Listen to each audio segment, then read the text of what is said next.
நட்சத்திர நடிகையாக நடித்திருந்தார். தியாகராஜனின் மனைவியாக நடித்து அசத்தினார். தொடர்ந்து பல படங்களில் இவரை கவர்ச்சியாக மட்டுமே நடிக்க வைத்தனர். பல படங்களில் பாடல் காட்சிகளுக்கு மட்டுமே வந்து போவார்.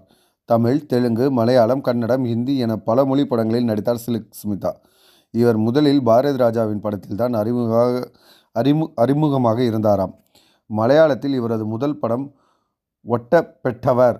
இந்த படம் 1979இல் வெளியானது.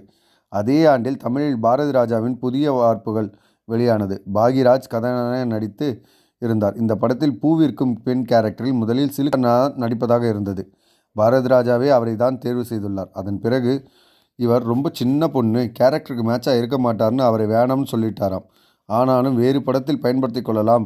இவரது கண்கள் அவ்வளவு அழகு, அதில் ஏதோ ஒரு காந்தம் இருக்குன்னு அவரை பற்றி கமெண்ட்டும் அளித்துள்ளார் பாரதி ராஜா. அதன் பிறகு 1980இல் வினு சக்கரவர்த்தி